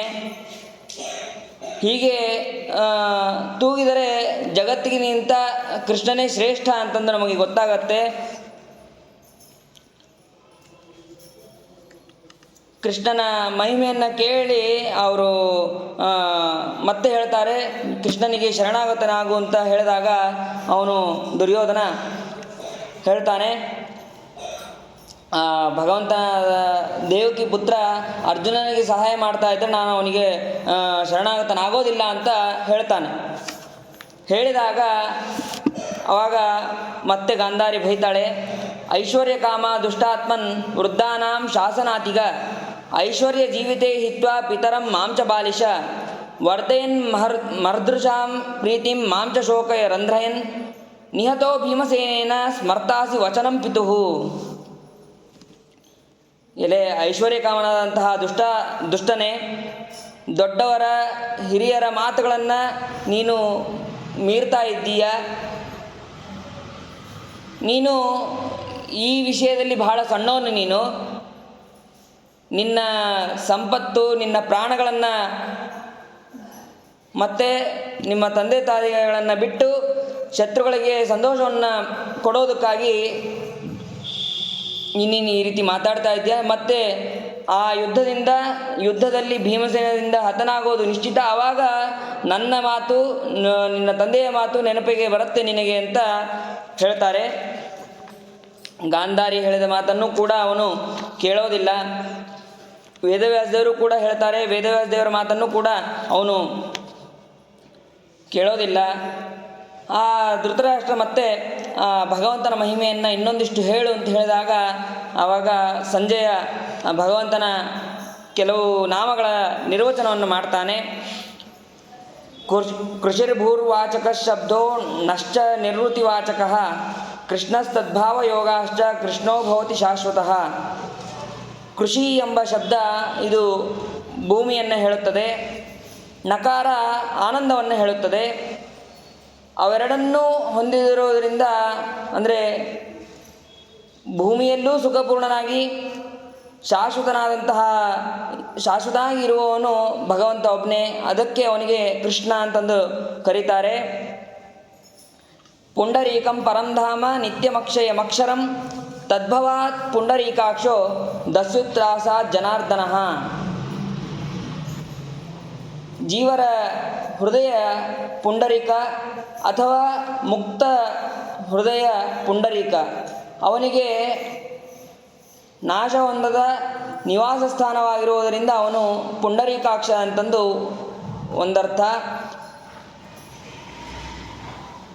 ಪುಂಡರೀಕಾಕ್ಷ ಅಂತಂದರೆ ಕಮಲದಂತೆ ಕಣ್ಣು ಉಳ್ಳವನು ಅಂತನ್ನೋದು ಪ್ರಸಿದ್ಧವಾದ ಅರ್ಥ.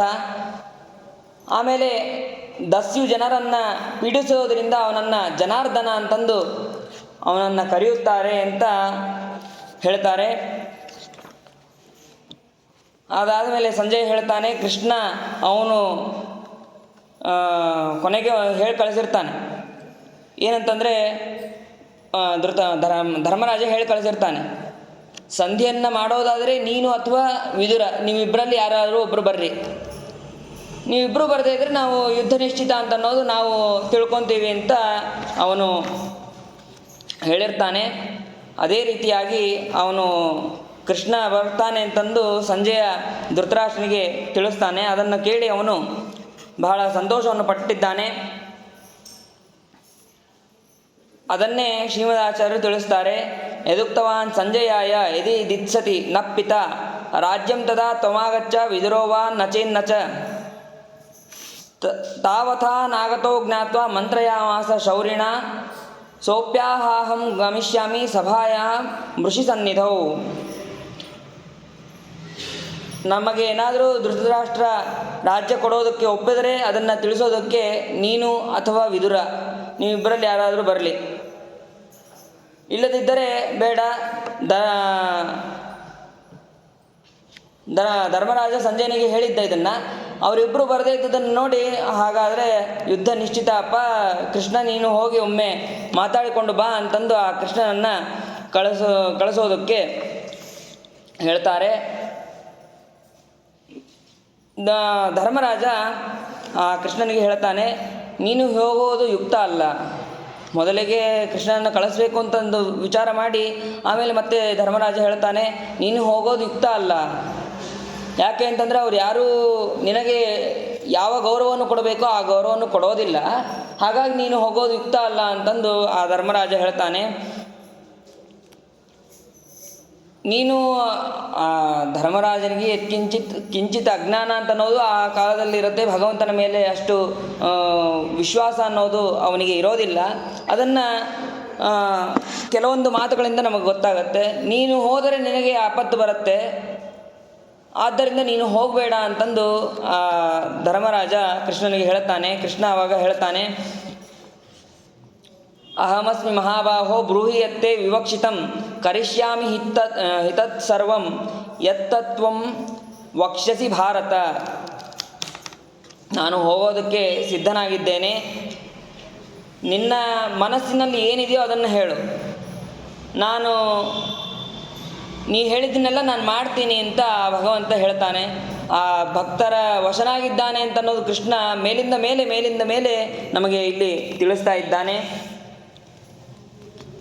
ಅವನು ಯುಧಿಷ್ಠಿರ ಹೇಳ್ತಾನೆ, ನೀನು ಆದಷ್ಟು ಸಂಧಿಯನ್ನು ಮಾಡಿಕೊಂಡು ಬರುವ ಪ್ರಯತ್ನವನ್ನು ಮಾಡು, ನಮಗೆ 5 ರಾಜ್ಯವನ್ನಾದರೂ ಕೊಡೋದಕ್ಕೆ ವಿನಂತಿ ಮಾಡು ಅಂತ ಅವನು ಹೇಳ್ತಾನೆ. ಅದಾದ ಮೇಲೆ ಎಲ್ಲರ ಮಾತನ್ನು ಕೂಡ ಅಲ್ಲಿ ಕೇಳ್ತಾನೆ.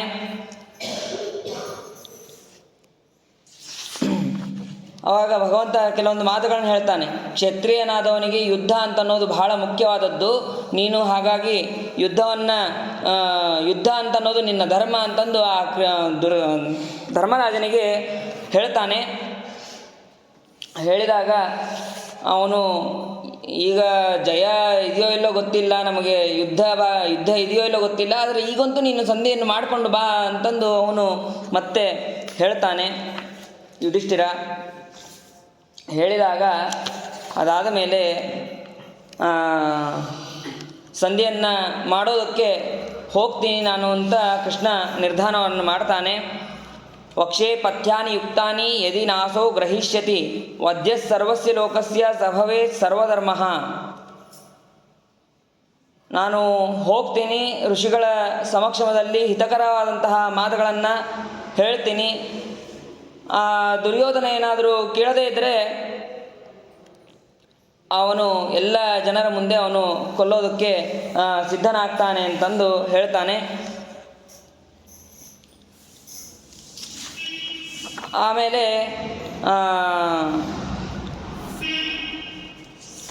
ಇದಾದ ಮೇಲೆ ಭೀಮಸೇನ ದೇವರಿಗೆ ಕೇಳ್ತಾನೆ, ನಾ ಏನು ಮಾಡ್ಲಪ್ಪ, ಸಂಧಿ ಮಾಡ್ಕೊಂಬರಲೋ ಅಥವಾ ಯುದ್ಧ ನಿಶ್ಚಯ ಮಾಡ್ಕೊಂಬರಲೋ ಅಂತಂದು ಕೇಳಿದಾಗ ಭೀಮಸೇನ ದೇವರು ಹೇಳ್ತಾರೆ, ಸಂಧೇನು ಮಾಡ್ಕೊಂಬ ಅಪ್ಪ, ನನಗೇನು ಯುದ್ಧ ಬೇಡ ಅಂತಂದು ಹೇಳ್ತಾನೆ. ಭಗವಂತನಿಗೆ ಗೊತ್ತು ಭೀಮನ ಸ್ವರೂಪ ಹೇಗಿದೆ ಅಂತ ಅನ್ನೋದು ಭಗವಂತನಿಗೆ ಗೊತ್ತು. ಆದರೂ ಕೂಡ ಅದನ್ನು ಜಗತ್ತಿಗೆ ತಿಳಿಸ್ಬೇಕಾಗಿದೆ. ಅದಕ್ಕೋಸ್ಕರ ಅವನು ಭಗವಂತ ಈ ರೀತಿ ಮಾತಾಡ್ತಾನೆ. ಅದನ್ನು ಶ್ರೀಮದಾಚಾರ್ಯರು ಕೂಡ ತಾತ್ಪರ್ಯದಲ್ಲಿ ತಿಳಿಸ್ತಾರೆ. ಇತ್ಯುಕ್ತೆ ವೈರಮಾತ್ಮೋತ್ತಂ ಲೋಕಮಧ್ಯೆ ಪ್ರಹಾಪಯನ್ ಲೋಕಸಂಗ್ರಹಣಾರ್ಥಾಯ ಭೀಮಸೇನೋ ಬ್ರವೀದ್ವಚಃ.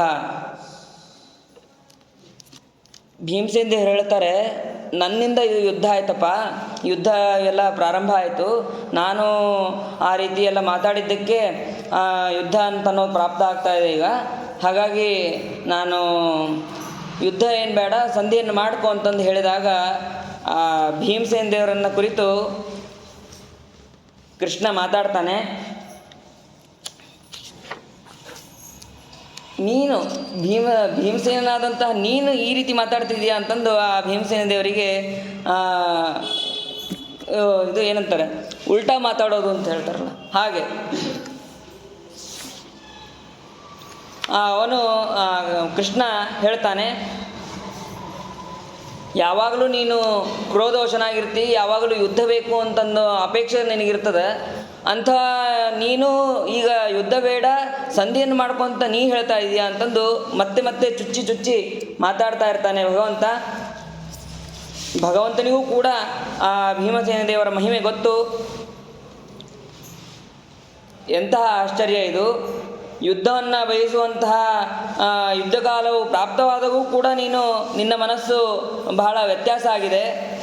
ಯಾಕೆ ಅಂತಂದರೆ ನಿನಗೆ ಭಯ ಅಂತ ಅನ್ನೋದು ಉಂಟಾಗಿದೆ. ಆದ್ದರಿಂದ ನೀನು ಸಂಧಿಯನ್ನು ಅಪೇಕ್ಷೆ ಪಡ್ತಾ ಇದ್ದೀಯ. ನೀನು ಸ್ವಪ್ನ ಕಾಲದಲ್ಲಿ, ಜಾಗೃತ ಕಾಲದಲ್ಲಿ ನೀನು ವಿಪರೀತವಾದಂತಹ ಶಕನಗಳನ್ನು ನೋಡಿದ್ದಿ. ಆದ್ದರಿಂದ ನೀನು ಶಾಂತಿಯನ್ನು ಇಚ್ಛಿಸುತ್ತಿದ್ದೀಯ ನೀನು ಅಂತ ಆ ಭೀಮಸೇನ ದೇವರಿಗೆ ಹೇಳಿದಾಗ ಆ ಭೀಮಸೇನ ದೇವರಿಗೆ ಕೋಪ ಬರುತ್ತೆ. ನನಗೆ ಶಕ್ತಿ ಇಲ್ಲ, ಪರಾಕ್ರಮ ಇಲ್ಲ ಅಂತ ಹೇಳ್ತೀಯ ನೀನು ಅಂತ. ಆ ಭಗವಂತನ ಬಗ್ಗೆ ಅವರಿಗೆ ಬಹಳವಾದಂತಹ ಭಕ್ತಿ ಇದ್ದೇ ಇದೆ. ಜಗತ್ತಿಗೆ ತೋರಿಸ್ಬೇಕು ಅಂತ ಅನ್ನೋದಕ್ಕೆ ಅವರು ತನ್ನ ಶಕ್ತಿ ಎಷ್ಟಿದೆ ಅಂತ ಅನ್ನೋದನ್ನು ಹೇಳ್ತಾರೆ. ಅವರು ಹೇಳುವ ಮೊದಲು ಒಂದು ಮಾತು ಹೇಳ್ತಾರೆ, ಸರ್ವಥಾ ನಾರ್ಯಕ ಕರ್ಮೇತತ್ ಪ್ರಶಂಸಾ ಸ್ವಯಮಾತ್ಮನಃ ಅತಿವಾದ ಪವಿದ್ದಸ್ತು ವಕ್ಷ್ಯಾಮಿ ಬಲಮಾತ್ಮನಃ. ಯಾವ ಮನುಷ್ಯನು ತನ್ನನ್ನು ತಾನು ಹೊಗಳ್ತಾನೋ ಅದು ಧರ್ಮವಲ್ಲ, ಅದು ಅಸಜ್ಜನರು ಮಾಡುವಂತಹ ಕಾರ್ಯ. ನನಗೆ ಅದು ಯೋಗ್ಯ ಅಲ್ಲ. ಆದರೂ ಕೂಡ ನಾನು ಈಗ ಹೇಳ್ತೇನೆ ಅಂತಂದು ಭೀಮಸೇನ ದೇವರು ಹೇಳ್ತಾರೆ. ಏನಂತಂದರೆ, ನಾನು ಹಿಂದೆ ಬೇಕಾದಷ್ಟು ರಾಜರನ್ನು ಗೆದ್ದಿದ್ದು ನಿನಗೆ ಗೊತ್ತಿಲ್ವಾ? ಪಾಂಡವರಿಗೆ ಯಾರು ದ್ರೋಹ ಮಾಡಿದರೋ ಅವ್ರು ಎಲ್ಲರನ್ನೂ ಕೂಡ ನಾನು ಭೂತಲದಲ್ಲಿ ಹೂತಾಕಿದ್ದು ನಿನಗೆ ಗೊತ್ತಿಲ್ವಾ? ಯಾರೇ ಭಗವಂತನನ್ನು ದ್ರೋಹ ಮಾಡ್ತಾರೋ ಅವರನ್ನ ಪಾದದಲ್ಲಿ ಮೆಟ್ಟು ನಿಲ್ತೇನೆ ನಾನು. ನನ್ನ ಶಕ್ತಿಗೆ ಯಾವತ್ತೂ ನಾನು ಮೋಸ ಮಾಡೋದಿಲ್ಲ ಅಂತಂದು ಆ ಭೀಮಸೇನ ದೇವರು ಹೇಳಿದಾಗ ಇದೇ ಮಾತನ್ನೇ ಶ್ರೀಮದಾಚಾರ್ಯರು ಕೂಡ ಹೇಳ್ತಾರೆ. ವಧಂ ತೇಷಾಂ ಧರ್ಮಮೇವ ಲೋಕೆ ಖ್ಯಾಪಯಿತುಂ ಹರಿಹಿ ಆಕ್ಷಿಪನ್ನಿವ ಭೀಮಂ ತಂ ಯುದ್ಧಾಯ ಪ್ರೇರೇ ದೃಢಂ. ಯುದ್ಧವನ್ನೇ ನಿಶ್ಚಯ ಮಾಡಬೇಕಾಗ್ಯದ ಭಗವಂತನಿಗೆ. ಅದಕ್ಕೆ ಈ ರೀತಿ ಮಾತಾಡಿ ಯುದ್ಧ ಪ್ರೋತ್ಸಾಹವನ್ನು ಭೀಮಸೇನ ದೇವರಿಗೆ ಮತ್ತೆ ಅಷ್ಟೇ ಅಲ್ಲದೆ ಕೌರವರ ವಧೆ ಅಂತ ಅನ್ನೋದು ಧರ್ಮವಾದದ್ದನ್ನೇ ಭೀಮಸೇನ ದೇವರು ಮಾಡ್ತಾ ಇದ್ದಾರೆ ಅಂತ ಅನ್ನೋದನ್ನು ತಿಳಿಸೋದಕ್ಕಾಗಿ ಇಲ್ಲಿ ಭಗವಂತ ಆ ರೀತಿ ಮಾಡಿದ್ದು ಅಂತ ಹೇಳ್ತಾರೆ. ಆವಾಗ ಕೃಷ್ಣ ಪರಮಾತ್ಮ ಹೇಳ್ತಾನೆ, ನೀನು ಇಷ್ಟೇ ಏನು ಪರಾಕ್ರಮ, ನಿನ್ನ ಶಕ್ತಿ ಇಷ್ಟೇ ಇದೆ ಅಂತ ಹೇಳಿದೆಲ್ಲ, ಈ ಶಕ್ತಿ ಇಷ್ಟೇ ಅಲ್ಲ ನಿಂದು, ಇನ್ನೂ ಜಾಸ್ತಿ ಇದೆ ನಿಂದು. ಅದನ್ನು ನೀ ಹೇಳ್ಕೊತಾ ಇಲ್ಲ. ನಾನು ಯಾಕೆ ಆ ರೀತಿ ಹೇಳಿದ್ದು ಅಂತಂದರೆ, ನೀನು ಕೌರವರನ್ನು ಸಂಹಾರ ಮಾಡಬೇಕು ಅಂತ ಅನ್ನೋದಕ್ಕಾಗಿ ನಾನು ಹಾಗೆ ಹೇಳಿದ್ದೆ ಹೊರತು ನನ್ನ ಮಾತಿಗೆ ನಾನು ಬಹಳ ಜ್ಞಾನಿ ಅಂತ ಅನ್ನೋದಕ್ಕಾಗಲಿ ಅಥವಾ ಮಾತಾಡಬೇಕು ಅಂತ ಅನ್ನೋದಕ್ಕಾಗಲಿ ನಾನು ಆ ರೀತಿ ಮಾತಾಡಿದ್ದಲ್ಲ ಅಂತಂದು ಹೇಳ್ತಾನೆ. ಲೋಕಸ್ಯ ನಾನೃತೋ ವೃತ್ತಿ ಪಾಂಡವಾನ್ಯತ್ರ ಕರ್ಮಣಃ ಏವಂ ಬುದ್ಧಿ ಪ್ರವರ್ತೇತ ಫಲಂ ಸ್ಯಾದುಭಯಾನ್ವಯಾತ್. ಲೋಕಕ್ಕೆ ದೈವದಿಂದ ಸಂಕಲ್ಪಿತವಾದಂತಹ ಕರ್ಮವನ್ನು ಬಿಟ್ಟು ಬೇರೆ ಪ್ರವೃತ್ತಿ ಮಾಡಬಾರದು. ಮನುಷ್ಯನು ಯಾವ ಪ್ರಯತ್ನವನ್ನು ಮಾಡಬೇಕೋ ಅದು ದೈವ ಸಂಕಲ್ಪದಿಂದ ಇರುತ್ತದೋ ಅದನ್ನು ಪ್ರಯತ್ನದಿಂದ ಅನುಕೂಲವಾಗಿದ್ದರೆ ಅದನ್ನು ಮಾಡಲೇಬೇಕು ಅಂತಂದು ಹೇಳ್ತಾನೆ. ಹೀಗೆ ಆ ಯುದ್ಧದಲ್ಲಿ ಉತ್ಸಾಹವನ್ನು ಭೀಮಸೇನ ದೇವರಿಗೆ ತುಂಬಿ ಆ ಭೀಮಸೇನ ದೇವರಿಗೆ ಮತ್ತೆ ಕೃಷ್ಣ ಪರಮಾತ್ಮ ಹೇಳ್ತಾನೆ, ನಾನು ಹೀಗೆ ಹೇಳಿದ್ದ ಕಾರಣ ಬೇರೆ ಯಾವುದೂ ಅಲ್ಲ, ನಿನಗೆ ಧೈರ್ಯ ಇದೆ ಅಂತ ಅನ್ನೋದು ಜಗತ್ತಿಗೆ ತೋರಿಸೋದಕ್ಕಾಗಿ ನಾನು ಈ ರೀತಿಯಾಗಿ ಹೇಳಿದ್ದು ಅಂತ ಕೃಷ್ಣ ಪರಮಾತ್ಮ ಭೀಮಸೇನ ದೇವರಿಗೆ ಹೇಳಿದಾಗ, ಆಯಿತು ಹಾಗಾದರೆ ಯಾವುದು ಯುಕ್ತವೋ ನಿನಗೆ ಯಾವುದು ತೋಚುತ್ತೋ ಅದನ್ನು ನೀನು ಮಾಡು, ನಾನು ಎರಡಕ್ಕೂ ಸಿದ್ಧನಾಗಿದ್ದೇನೆ ಅಂತಂದು ಭೀಮಸೇನ ದೇವರು ಹೇಳ್ತಾರೆ. ಮುಂದೆ ಅರ್ಜುನಾದಿಗಳ ಹಾಗೂ ದ್ರೌಪದಿ, ನಕುಲ, ಸಹದೇವರ ಪ್ರತಿಯೊಬ್ಬರ ಅಭಿಪ್ರಾಯವನ್ನು ಕೂಡ ಆ ಕೃಷ್ಣ ಪರಮಾತ್ಮ ತಿಳಿದುಕೊಂಡು ಮುಂದೆ ಅಲ್ಲಿಗೆ ಹಸ್ತಿನಾವತಿಗೆ ಹೋಗೋದಕ್ಕೆ ಪ್ರಯತ್ನವನ್ನು ಮಾಡ್ತಾನೆ. ಅದನ್ನು ನಾಳೆಯ ದಿವಸ ತಿಳಿಯೋಣ ಅಂತ ಹೇಳ್ತಾ ನನ್ನೆರಡು ಮಾತನ್ನು ಮುಗಿಸ್ತೇನೆ. ಅನೇನ ಭಾವಿ ಯತ್ಪುಣ್ಯಂ ತದಾಪ್ನೋತು ಗುರುರ್ಮಮ. ಹರೇ ನಮಃ. ಶ್ರೀಕೃಷ್ಣ ಅರ್ಪಣಮಸ್ತು.